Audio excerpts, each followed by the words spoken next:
Before we get into today's edition of Just the Truth, Mike Lindell sent me a note yesterday. He has a special for the 6-piece towel set, $25 when you use promo code Joey. Just go to mypillow.com, use promo code Joey. You'll get the $25 offer on the 6-piece towel set, and I promise you, these will be the most comfortable, the most absorbent towels that you own. mypillow.com, use promo code Joey, get the 6-piece towel set for just $25. Thanks for joining me in the PhD Weight Loss and Nutrition Studio. To lose weight for the last time, visit myphdweightloss.com.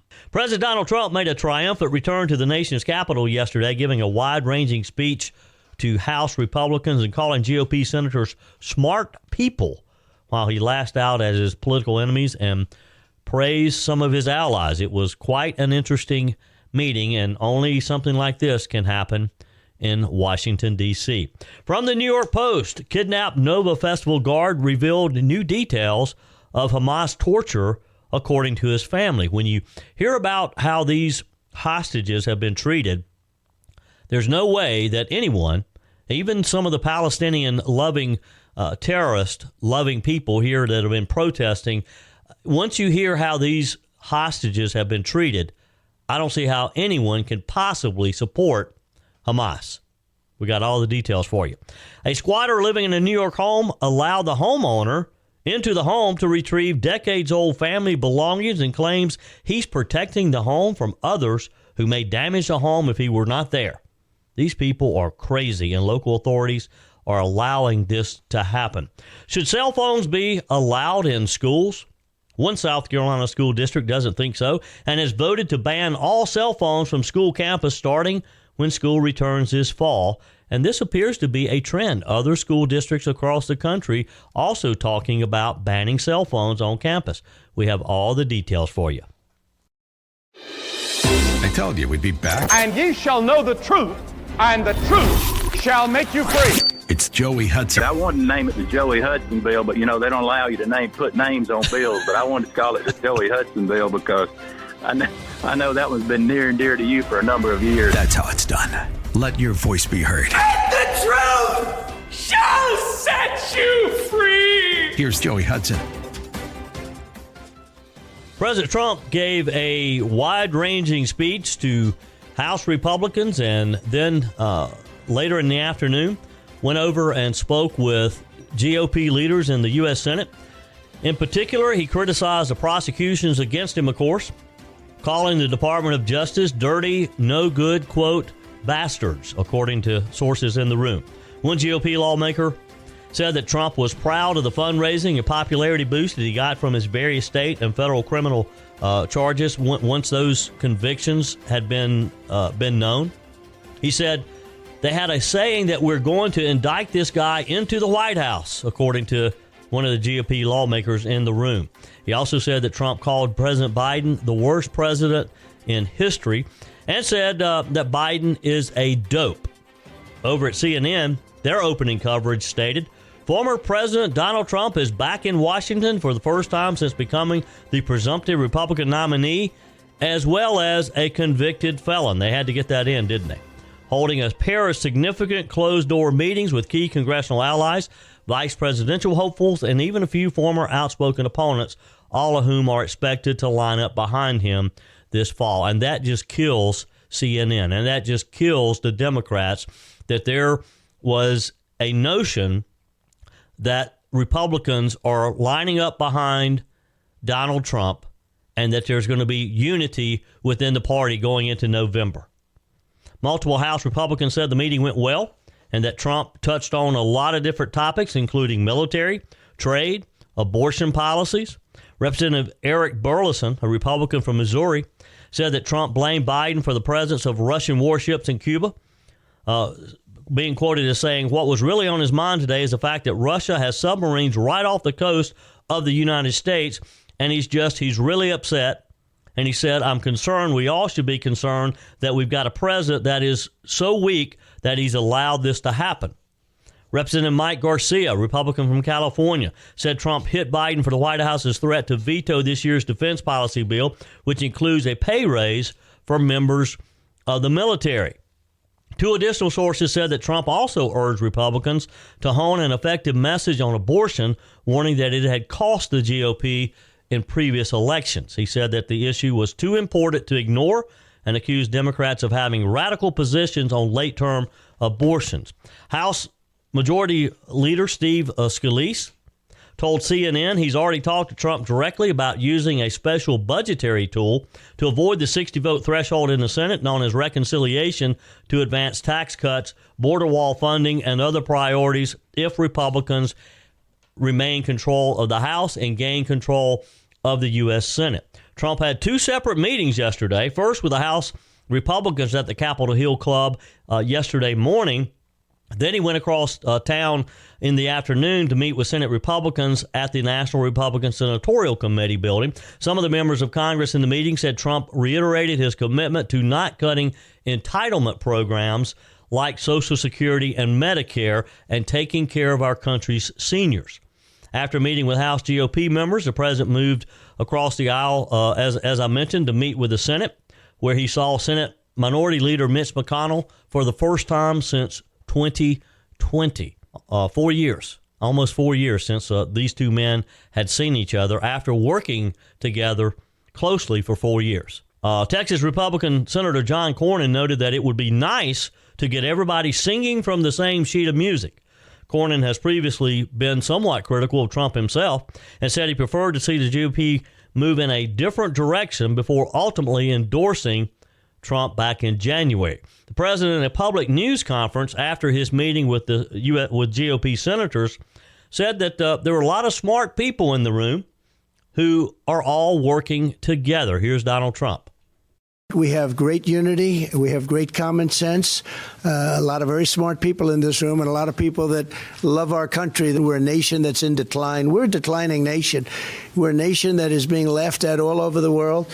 We have a leader that's being laughed at all over the world.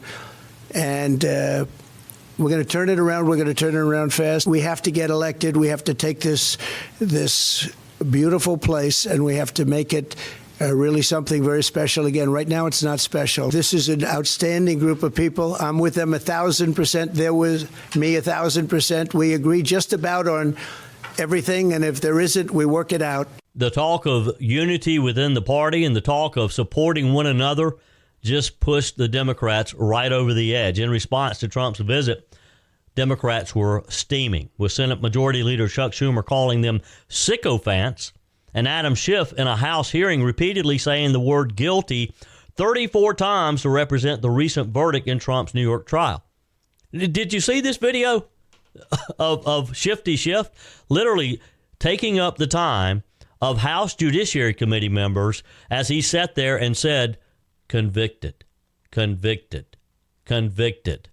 Again, just to drive home the point that Donald Trump was on Capitol Hill yesterday and that a jury in New York had convicted him of these bogus charges to begin with. Here's the Democrats' response. Donald Trump and his Republican sycophants will be talking about tax breaks for the very rich, cuts to the middle class, and packing our courts with more radical judges. If that's unity, the American people sure as heck don't want it. I just get sick thinking about my Republican colleagues in the Senate, watching them get behind this candidate that they know to be a danger to American democracy. Beyond the party is the voters that are subscribing to it. That keeps me up at night. Guilty, guilty, guilty, guilty, guilty. They just can't stand it, can they? I mean, Chuck Schumer calling all the GOP members of the, I'm assuming he meant all of the GOP members of the Senate and the House, sycophants. And Adam Schiff sitting there just saying convicted over and over again. The man has lost his mind. He is one sick individual, isn't he? Of course, as Trump is making his way around the Hill, and he wasn't just meeting with just members of Congress, although that was primarily his intention and the goal, but there were also other Republican leaders up there as well, potential vice presidential choices as well, and that was, of course, one of the big questions on the minds of a lot of people. Trump said that he is, quote, has a pretty good idea of who his vice presidential running mate will be, but will probably announce his selection during this summer's Republican National Convention. He was asked if his pick was present at any of the meetings. He said, probably. I don't want to go, but I think it will probably get announced during the convention. During the convention, there were some good people, and we have some very good people to choose from. Interesting, though, they were trying to nail him down is, well, did you see your vice presidential pick today? Because that would have helped them narrow down and potentially eliminate some folks. Look, I think we all just have to understand that we're not going to know who his vice presidential choice is going to be until we all arrive in Milwaukee on July the 15th through the 18th. Trump said that Virginia Governor Glenn Youngkin, a Republican, could be on the short list. He's just teasing us like Donald Trump always does. Hope you'll join the conversation today. 864-477-JOEY, 864-477-5639. Send your comments to the Furman Ford text line. You can leave a quick voice message, and your emails are always welcome, joey@joeyhudson.com. Soon going to be 4 years ago that I started my journey with PhD weight loss and nutrition. I lost 30 pounds pretty quickly, I might add, and I've been able to maintain that for almost 4 years now. It'll be 4 years coming up in July. If this is the year that you have decided that you're going to get healthy, that you're going to lose that weight, that visceral fat that's so damaging around your waist, then now's the time to start. Let me encourage you to make that call today. 864-252-4925. Set up your initial consultation with PhD Weight Loss and Nutritionist. Boy, am I glad that I met Dr. Ashley Lucas 4 years ago and that she got me on the right path to getting healthy. You're going to be able to do things that you may have thought you'd never be able to do again. Play with the kids, the grandkids, be able to hike and walk and maybe play a full 18-round hole of golf and be able to do it and not get so winded. Because when you take that excess weight off, you're just going to feel better. You're going to be able to focus. You're going to be able to sleep better. Your overall health is just going to be improved. 864-252-4925. Call, set up your initial consultation. Find them online at myphdweightloss.com. PhD Weight Loss and Nutrition, the official partner of the Clemson Tigers. There's always a lot of talk about cell phones in schools these days. And it just amazes me at how it seems that the younger kids, or the age that kids get cell phones, is getting younger and younger. I don't know how I would feel about that. Simon and Jesse doesn't have a cell phone. Peg and I, of course, don't have kids, so that's a decision I'll never have to make. Simon and Jesse, for those of you who don't know, they're our Cocker Spaniels. But it is something that I can see how it would be a tough decision. And the things that kids can get on a cell phone now are quite amazing. A cell phone is more powerful than the first computer I ever used. If you've been listening to me for any length of time, you probably at some point heard me tell about the first computer that I ever had an experience with. And it was a long time ago. I was a student at Greer Middle School, and I was one of 3 students chosen for an experiment. And we would send emails back and forth between Greer Middle School and Clemson University. Now, the reason there were only 3 of us was because that's how many we could fit into the little work area that we had. It was set up in one of those portable classrooms, you know, that looks like a mobile unit that was sitting out back of the school. So you know how big those are. Pretty good size. The entire computer, the hardware portion of the computer, took up almost that entire building. We could walk in the door, and the 3 of us, almost immediately you had to sit down in the work area. That's how small the space was for us to get in there. And then we used punch cards to send the message. Now think about that for a minute. It took a whole building to house this computer for us to send these cryptic messages to Clemson. We would sit there through an entire class period to send Clemson a few sentence message because we had to do it on the punch cards. We would feed it in, and it would be transmitted over a telephone line. We would get the answer the next day. I mean, today, instant gratification. We text somebody, and we get an instant response. I mean, like right now, as I'm talking to you during the show, I'm getting a text message right now from Representative John McCravey in Greenwood. And I just responded to him. So I'm talking to you, and I'm also responding to Representative McCravey as well. But I said all that to say this. Technology is just amazing.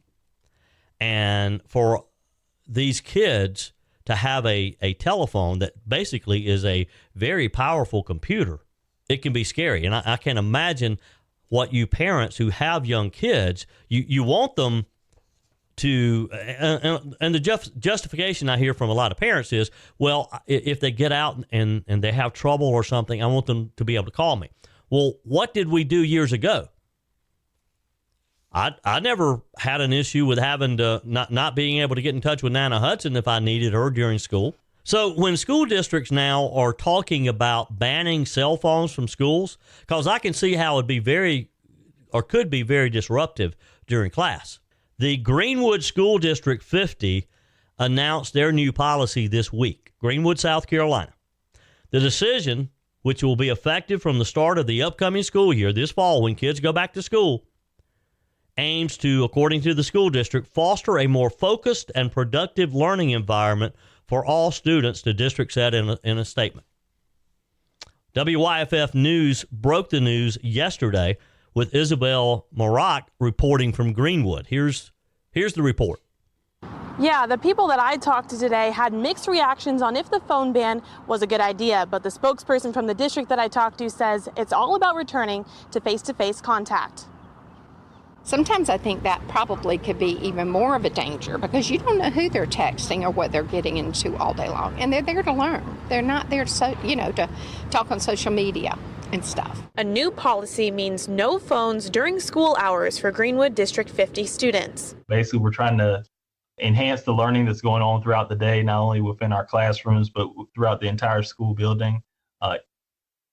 Possibly minimize the distractions and disruptions that could be taking place during the day as well. If a student violates the policy, a student could get a warning, several warnings. A phone could be confiscated and the parent would need to be contacted in order to retrieve the phone. But there are exceptions for the rule in cases of emergency or if a parent needs to contact their child. Depending on what the emergency situation is, what the safety issue is, that may need to take place. But the reaction is varied between if kids should be allowed to use their phones in the classroom or not. I think it's great. I think kids rely on electronics too much. One thing I can't stand to see is children sitting at a dinner table with babies being entertained by the phone. I personally don't think they should ban them completely. I feel like during class time, just the teachers need to tell the students to put the phone away, but not banned throughout the whole day. But why do they need a phone at school? Why can a kid not get through an entire school day without a telephone? According to the new rules, the policy prohibits the use of cell phones from the moment students arrive on campus until the end of the day. Exceptions will be made only for medical reasons. Students will be allowed to use their cell phones after school hours to make arrangements for transportation and extracurricular activities. Well, surely transportation has been taken care of before they go to school anyway, right? Again, I get back to how did we do it back in my day when you had the only way, if you called your mom and dad, you went to the guidance counselor's office or to a payphone and you put a dime in it, I guess. Cell phone use will also be allowed on the school bus provided it does not interfere with the normal operation of the bus. Students are permitted to bring their cell phones to school, but they must be turned off and stored in their backpacks or designated areas during school hours. Yeah, that's going to work real well. What you want to bet that there's going to be kids going down to their locker rooms or to get their backpacks during school hours and sneaking in to make a phone call or to check their text messages? Why not just ban them from campus altogether? Again, can a kid not make it through an entire day of school and not have his or her cell phone? Am I missing something here, parents, grandparents? I'd love to hear from you. Is there a reason why we couldn't just totally ban cell phones from school campuses? According to the school district, violations of the policy will result in consequences outlined in the district's student rights and responsibilities handbook. Now, look, Greenwood's not the only one. There are other school districts across the country debating this same issue. Apache Junction Unified School District in Arizona voted 4-1 this week to do the same thing, to ban the use of cell phones on campus. Hope you'll join the conversation today. 864-477-JOEY, 864-477-5639. Send your comments to the Furman Ford text line. You can leave a quick voice message, and your emails are always welcome, joey@joeyhudson.com. Whether you're replacing a broken appliance or maybe you're just upgrading, you're totally remodeling the kitchen, when it's time to get those new appliances, when you're ready for them, you don't want to have to wait weeks or even months to get started using them, right? Well, that's not the case when you shop with my friends at Discounted Appliance Warehouse. With over 11,000 square feet and 1,500 appliances at any given time, you can buy today and use today quite often. I'm talking about shopping with my friends at Discounted Appliance Warehouse in Pickens. It's worth the short drive over to Pickens. Jeff, Johnny, Kyle, the whole team over there, they'll take good care of you. They have an award-winning service department, expert installation, extended warranties, and at Discounted Appliance Warehouse, they treat you like family. You're more than just a credit card swipe to all the team over there. Discounted Appliance Warehouse, they're proud to offer Speed Queen, the only washer and dryers with manufacturer's warranties that cover parts and labor. You owe it to yourself, if you're looking for a new appliance, to head over to Pickens to Discounted Appliance Warehouse online at dawpickens.com, dawpickens.com. You know, since the October 7th terrorist attack on Israel, when Hamas came across that border and took hundreds of hostages, there's been a lot of speculation on exactly what those hostages have had to endure. And it's easy to let your mind kind of run in bad places or go to bad places when you think about these terrorists who came in and literally slaughtered people, burned buildings. And again, the images that I have in my mind, having gone to Israel back in late February and early March and seeing the first kibbutz, for example, this community that was attacked. I stood in a burned out home on top of a garage, and I could see into the Gaza border. That's how close we were. And these terrorists had come into this kibbutz and had just gone through this close-knit neighborhood. I don't know if you know what a kibbutz is, but basically it's a I would say a commune, but in a good sense.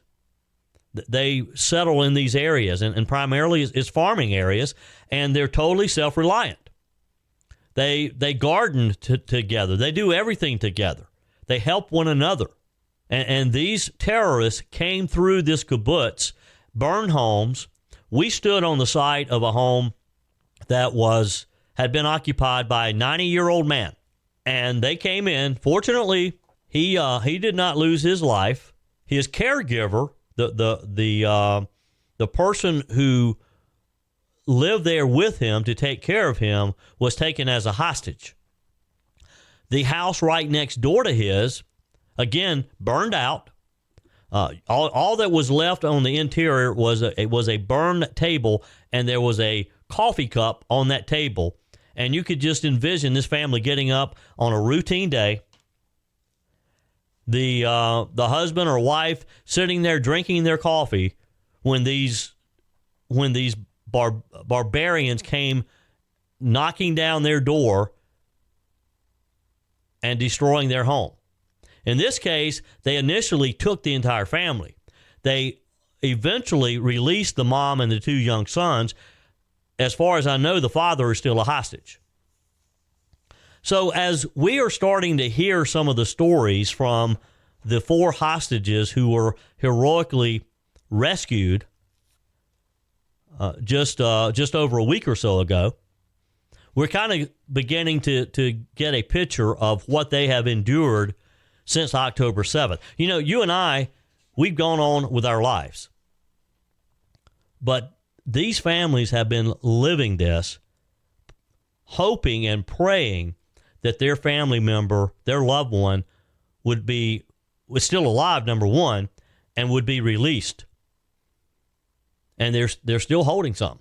And we have Americans who are protesting this. We have Americans who don't want us to help Israel defend themselves against these terrorists. One of the area that we were in, just up the road, was the Nova Music Festival. I was able to meet a young lady and interview her who had been at the music festival. She talked about how they literally paraglided into this area and started taking hostages. She and her boyfriend hid in a tree for 8 hours and were able to avoid capture. But this security guard, Andriy Kozlov, 27 years old, he was one of the 4 who was rescued recently, and his family has started telling his story. To my knowledge, he has not publicly made a statement yet, has not been interviewed, but his family has told media what he has expressed to them. And according to Kozlov, they had regular beatings by the terrorist group holding him hostage. 8 months of terror.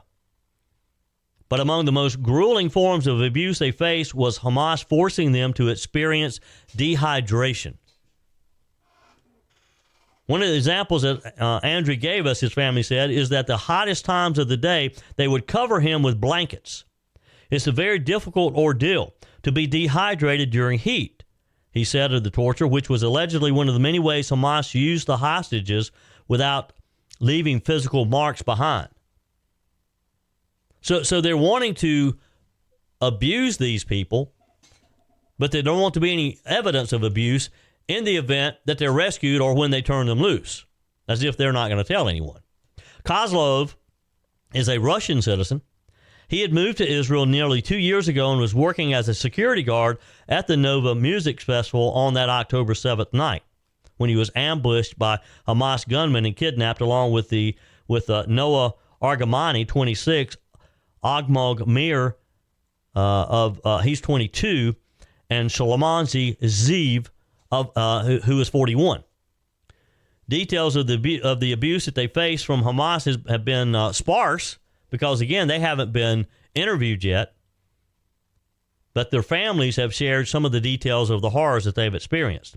Kozlov's brother, Dmitry, said that Hamas would beat his brother without any provocation and warned him not to speak in Hebrew as he tried to learn more of the language from Meir to keep themselves busy and sane. Dmitry told CNN he was told not to speak in Hebrew, you need to whisper, and even that in English, they said. The brother also claimed that Hamas was very tactical with their abuse, making sure the torture did not leave marks. Along with the physical torture, Mikhail, the father, said that his son lived in constant fear as Hamas operatives kept telling him and other hostages that Israel wanted to kill them all because they were a problem. Mikhail said that that was one of the reasons his son appeared so afraid in a headcam video released by Israel's elite Yaman counterterrorism unit, which showed Kozlov cowering in a corner, putting his hands up when the commandos came to rescue him. He was told that Israel wants to kill him. He didn't understand why the IDF came and that the IDF was there to rescue him. That would have to be just horrible, to be held in those conditions and being told that your country wanted you dead. And then when your countries, when your own people show up to rescue you, you're afraid of them.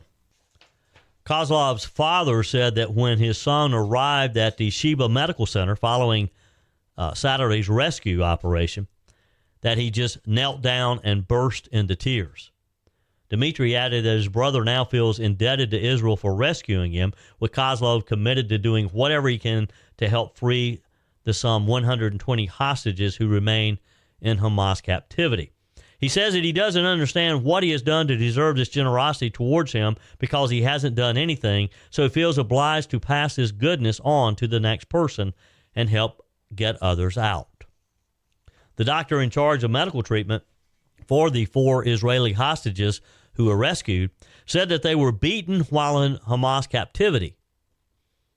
The doctor said it was a harsh experience with a lot of abuse almost every day. Dr. Itay Pasak said that every hour, both physical, mental, and other types, that is beyond comprehension. What kind of person does this to another human being? What kind of person, first off, attacks innocent people at this music festival. But what kind of person can literally torture someone, torture another human being, knowing what they're doing to them? You got to be an animal. You can't have any feelings whatsoever if you're beating and torturing people and you see the pain that they're in. The Dr. Pasek said that the 8 months spent in captivity left a significant mark on their health, and despite appearing in good condition initially, they're all malnourished. He said they had no protein, so their muscles are extremely wasted. There's damage to some of their systems because of that. He said the hostages told him that they were moved several times, dealing with a number of different guards. The supply of food and water was unstable. There have been periods where they got almost no food whatsoever.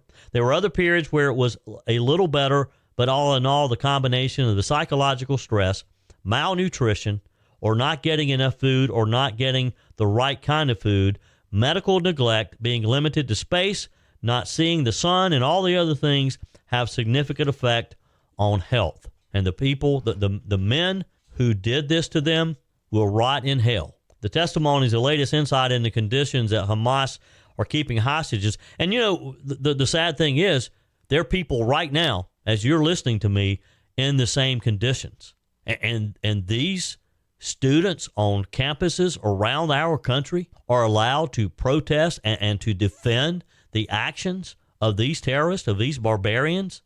Karen Munder, her mother and 9-year-old son, who were among some of the hostages released under a temporary truce last year, endured days with only pita bread to eat, according to her family. Munder and her mother both lost between 6 and 8 kilograms. I'm not sure what that would be in pounds. Another hostage, 72-year-old Adina Mosh, endured horrible conditions while she was held captive, according to her nephew, who added that she didn't have access to basic facilities like a shower. I mean, they're torturing a 72-year-old woman. Look, I hope Benjamin Netanyahu absolutely wipes Hamas off of the face of the earth. That's the only answer to this, because here's the problem. We all know that if Netanyahu does not finish this, we'll be telling the same story in another year or 2 years or 3 years or sometime in the future, because they'll come back and do it again. Hope you'll join the conversation today. 864-477-JOEY, 864-477-5639. Send your comments to the Furman Ford text line. You can leave a quick voice message, and your emails are always welcome, joey@joeyhudson.com. Speaking of the Furman Ford text line, you know, it's never been more important to support locally run businesses owned by people who actually live here in the upstate.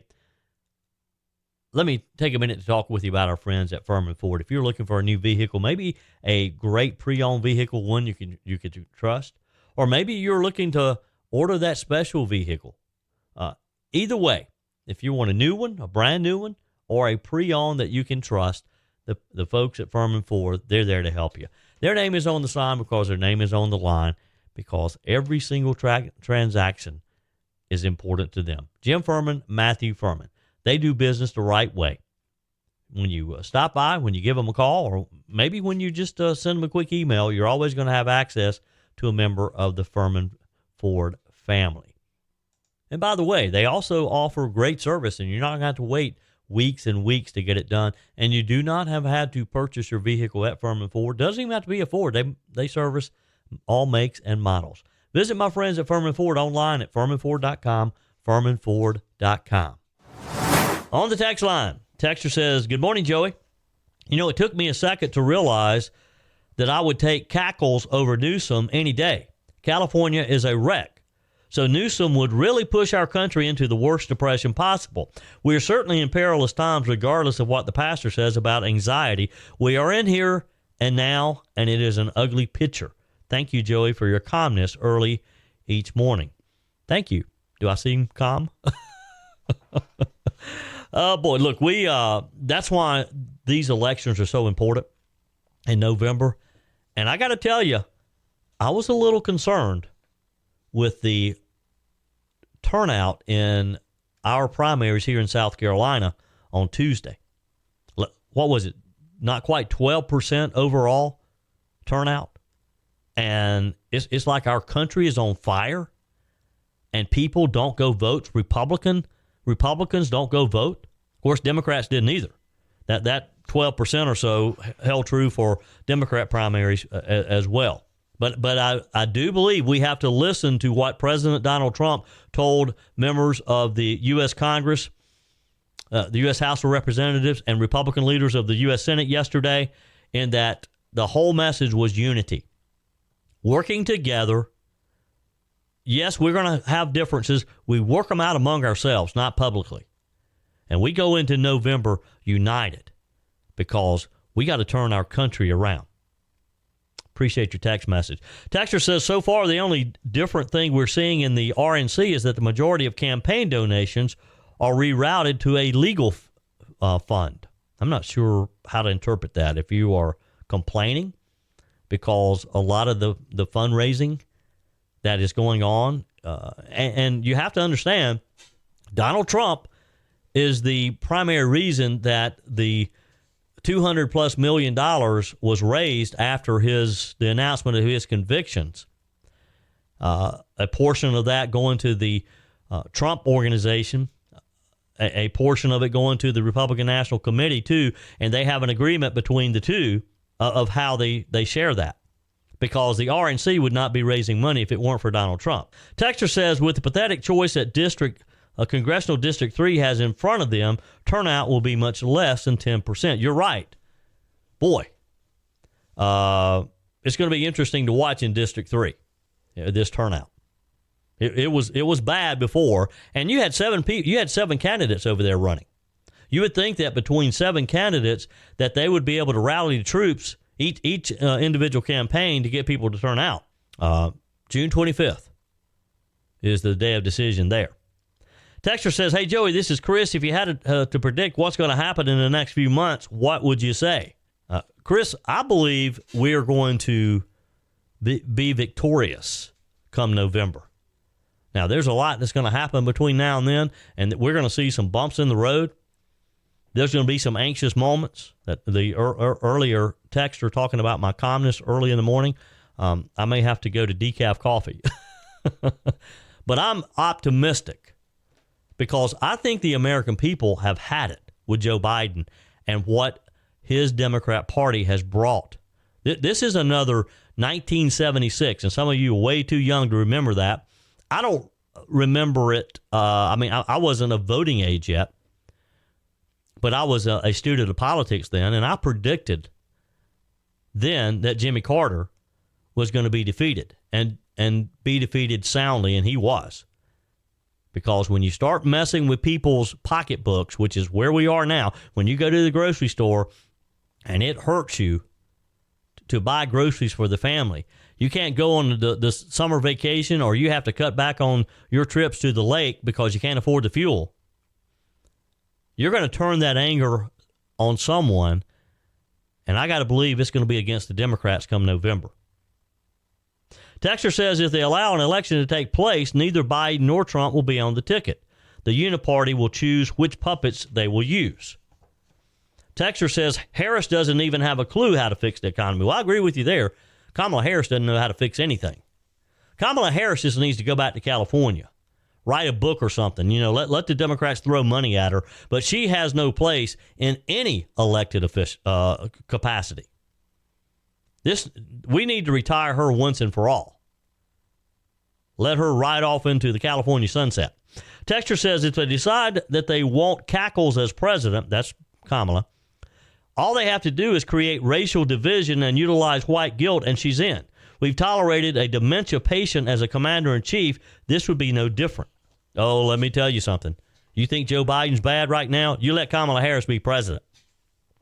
We ain't seen nothing yet. Talk about hurt. We would be in a world of hurt if Kamala Harris were to be in the Oval Office. We would be talking about the good old days of Joe Biden. Texter says, good morning. I hope President Trump can get the Republicans to unite this fall. I'm afraid this current enthusiasm is going to be gone by November the 5th. No, I think the enthusiasm is going to grow. I think Trump's got to get through this sentencing phase of this kangaroo court. We got to go into Milwaukee this summer in July, unite, and then we got to go into November the 5th in a blazing glory. And I think we're going to do that. Texter, Biden has a definite state of willfulness. Look what Genocide Joe is doing in Israel. I'm black and a diehard Democrat, but I won't vote for Joe. Russia had a nuclear sub and warships in Cuba, America's back door. What a waste of a leader. I will not vote for him. Well, there's one Democrat that's not going to be voting for Joe Biden. Texter says, isn't this covering up something that would hurt Biden's campaign? Isn't this what they're trying to put Trump in jail for? Matt in Seneca. Matt, look, they're just trying to distract. They want to take our attention away from how bad things really are.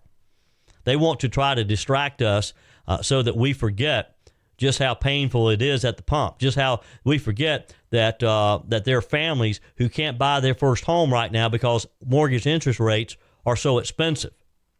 Yeah, they love to parade around the country and talk about Bidenomics and how all the job growth. Well, he had nowhere to go but up. COVID had destroyed the job market.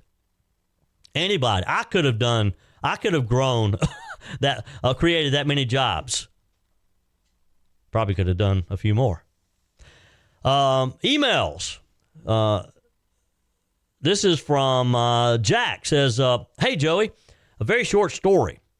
There was a school bond vote for Powdersville High and Middle School. This was over 20 years ago. At the time, my wife and I were staying in Gastonia with my mother while she was going through her cancer treatments. So my wife was for the school bond and drove 90 miles back to Powdersville and voted for it and then drove back to Gastonia the same day. Bottom line is it passed by one vote. Every vote counts. And thank you, Jack. I appreciate your email. Yours are welcome as well, Joey at joeyhudson.com. I had mentioned the other day about voting and how one vote can make a difference. There have been races and there have been issues like this school bond that have been decided by one vote. And look, if she was in favor of it, kudos to her that she drove back. That's 3 hours total or so, isn't it? It's about an hour and a half from Gastonia to Powdersville. That she took the time to do that because she supported this. Vote, vote, vote, folks. Every vote does count. That's it for today's edition of Just the Truth. Thanks for joining me in the PhD Weight Loss and Nutrition Studio. To lose weight for the last time, visit myphdweightloss.com. If you haven't joined our mailing list yet, visit my website, joeyhudson.com. Just click on the Connect with Joey button so that you can receive our emails and the most up-to-date news. Also, find me on YouTube. Be sure and like, subscribe, follow me on my YouTube channel. Just search for Joey Hudson. Appreciate you spending a few minutes of your day with me. Be sure and forward this edition of Just the Truth to some friends. Just click on the share button. Send it to a few of your contacts, because if we're going to build our community and we're going to win in the June primaries, and if we're going to win in November especially, we got to build an army of conservatives. The way we beat Joe Biden is through educating people, and no better way than encouraging them to listen to Just the Truth. Hey, keep those comments coming via the Furman Ford text line, 864-477-JOEY, 864-477-5639. Your emails always welcome as well. Joey at joeyhudson.com. Don't forget to take advantage of the MyPillow special, $25 for the My Towels 6-piece.